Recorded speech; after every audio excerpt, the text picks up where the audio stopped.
Hi there, Gemini. Dadhichi here from astrology.com.au. Come on, come all. I want to show you what's happening this month, even if it's only briefly. Your horoscope here shows us the position of Venus in your sign of Gemini right now. Let's animate this because you can see also against that really nice backdrop of that seductive, sociable Venus in your sun sign, you do have a more serious combination of planets here, the Sun, Mercury and Uranus in your low-key 12th house. This has to do with your past, has to do with self-reflection, meditation, and really using this time to extract the best out of yourself. I know a lot of people are under pressure. I'm hearing it from all directions. The negativity is intense, it's driving me crazy. But what I say to people is this: a tea bag tastes better in hot water. And speaking of heat, Mars in the upper part of the horoscope here is going to start heating things up. So could it be that, like that tea bag, you are going to start extracting the best out of yourself? My theme this month for all of the 12 signs is non-deflection, to stop deflecting outward. Here you can get organized, especially around the full moon of the 7th. 7th, 8th, you see the waxing moon here, moving into the opposition of the Sun, Uranus and Mercury. A lot of tension there, but certainly the 6th house having to do with your day-to-day scheduling, your work, your co-working environment. That's an area that you can really start to work on yourself. What is it that you can do to improve the day-to-day situation of your work? Many of you are probably working in your home, obviously, so you need to get really, really creative there. Look at this combination of your friendly Venus moving next to the North Node. For a lot of you, this has a great deal to say, especially here around the 10th. Moon with the South Node, Venus with the North Node. Look at that. A lot of karma associated with your relationships. And I'm not just talking about your past life karma. I'm talking about what you said and did a week or two ago that's going to resurface now. Got to be careful not to bring the past into current issues and keep personal statements out of it. Here we see communication can improve after the 12th.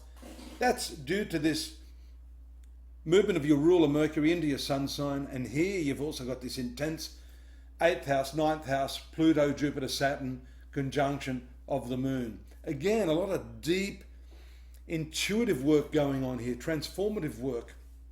That's a long-term influence we've talked about quite a few times, Gemini. But here, when these personal planets activate them, such as we just saw there with the moon, then of course the deeper work is going to be more pronounced at that time, especially of an emotional nature.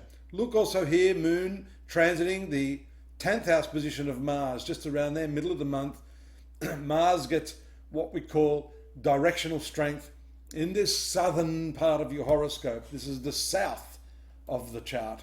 In other words, you can drive your energies into your business, into your work, your communications, your correspondence, your networking through that area. And by the 18th, 19th, when the moon moves into this 11th house, you can indeed make some valuable connections there that can improve your finances. 11th house is finances. 11th house is your social connections, your networking. It's also the fulfillment of your dreams. And because the moon rules your 2nd house of income, moving in the 11th house, that's always a very welcome position.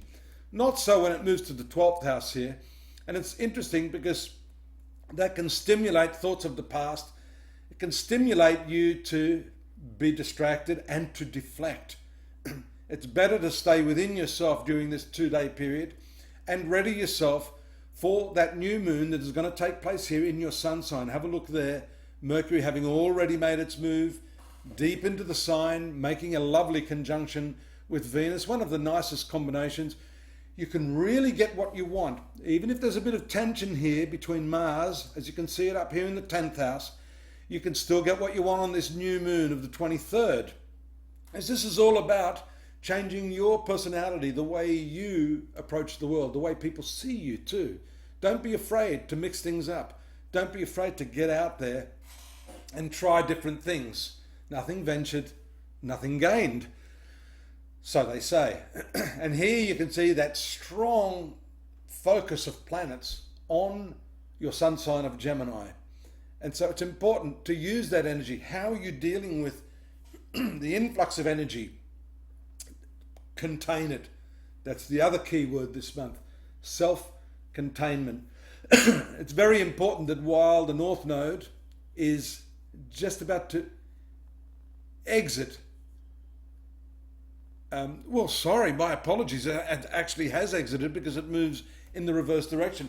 It's exited into your sun sign, so immense desires can start when this North Node is transiting the sun sign. And right now you can look forward to a good 12 to 18 months of this planet really giving you this stimulus to figure out who the hell you are, what it is you want to do, where you're going to go, who you're going to connect with. So it's really an important research period of time, research on yourself so that you can actually get to where you want to be. The moon finishes up the month here in the 4th house, which is family affairs. Be careful that you don't overreact. All this tension that we've seen here, the obstruction, the tension that we have. If you have a look at this, the Mars, Venus and Sun tension, the combustion, what we call combustion, Sun burning up Venus, can create some tensions, and that's triggered by the opposition of the moon to Mars here. That makes you overly reactive.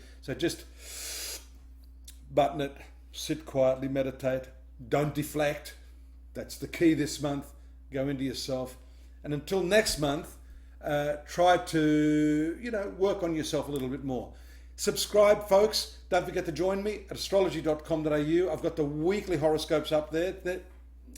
They're okay because they can give you a bit of a contextual framework week by week along with those dailies that I do. That's at astrology.com.au. If you want a personal reading, I'm here as well. I look forward to hearing from you and have a safe month.